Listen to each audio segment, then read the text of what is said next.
안녕하세요. 구명모 법무사입니다. 요즘은 차 다들 가지고 계시잖아요. 이렇게 차를 가지고 있는 상태에서도 개인회생은 할 수 있습니다. 다만 예외적으로 차량으로 인해서 개인회생 변제금이 많이 늘어날 때가 있거든요.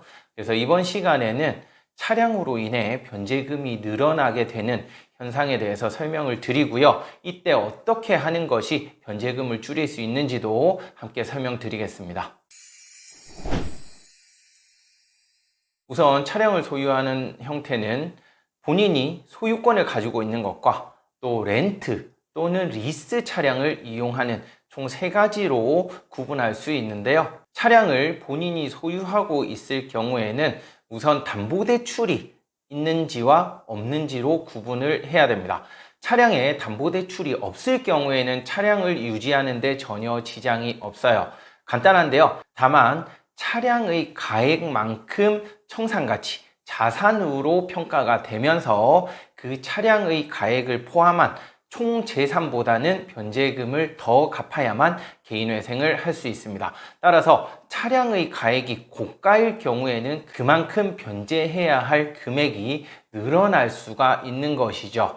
이에 반해서 담보대출이 있는 경우에는 그 차량의 가액에서 담보대출금을 제외한 나머지만 재산으로 잡히게 됩니다. 따라서 재산 가치는 많이 줄어들 수 있는데요. 여기서도 또 문제가 발생하는데 담보대출이 있을 경우 재산은 줄어들지만 할부금을 납부해야 되죠. 이 할부금이 높은 경우, 즉 할부금을 많이 내면서 차량을 유지하고 있다. 이 경우에는 또 변제금에 영향이 있게 됩니다. 왜냐하면 개인회생 제도 자체가 채무 변제에 어려움을 겪고 있는 성실한 채무자의 갱생을 위해 지원하는 제도이기 때문에요. 개인회생 신청인은 채무 변제에 어려움을 겪고 있어야겠죠. 그런데 차량 할부금을 많이 부담하면서 차는 유지하고 그런데 채무 변제를 하지 못한다.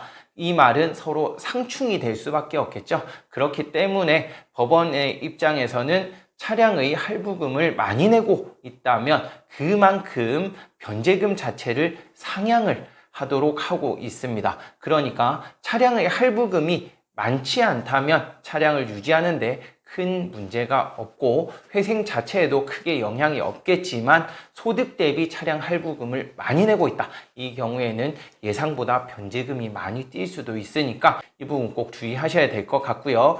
리스차나 렌트카를 이용하는 경우에는 이 리스 차량이나 렌트카는 소유권이 없기 때문에 재산에 반영되는 그러한 문제 자체는 발생하지가 않습니다. 다만 리스료나 렌트비를 매달 지불을 해야 되죠. 이 부분은 차량 할부와 마찬가지로 리스료나 렌트비를 얼마나 부담하고 있는지에 따라서 변제금 자체가 상향되는 문제가 발생할 수 있어요.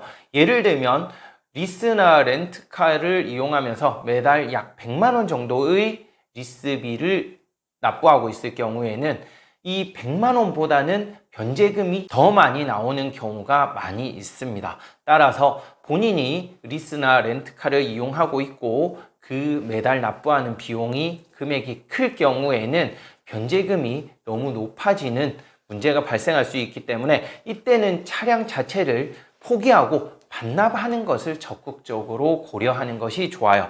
이렇게 리스나 렌트카를 반납할 경우 또는 할부금을 납부하고 있는 차량을 포기할 경우에는 할부의 경우에는 차량을 공매로 처분을 하고 그렇게 하고도 남아있는 잔존 채무가 있을 경우 회생 절차에서 정리가 되는 것이고요. 리스나 렌트카의 경우에는 반납을 하면 위약금이 발생합니다. 이 위약금을 개인회생 채권에 넣어서 정리를 하게 되는 거예요.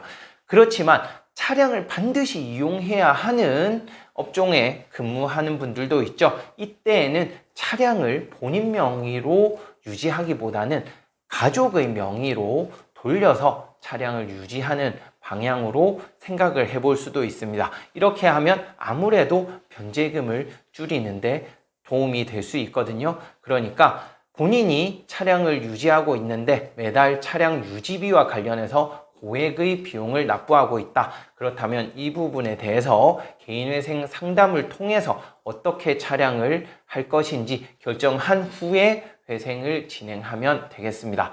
네, 이번 시간에는 차량을 보유하고 있는 상태에서 회생을 했을 때 어떤 문제가 생기는지 설명드렸는데요. 이번 영상 보시고 또 궁금한 사항 있으시면 위 번호로 언제든지 연락 주시기 바랍니다. 이상 구명모 법무사였습니다. 감사합니다.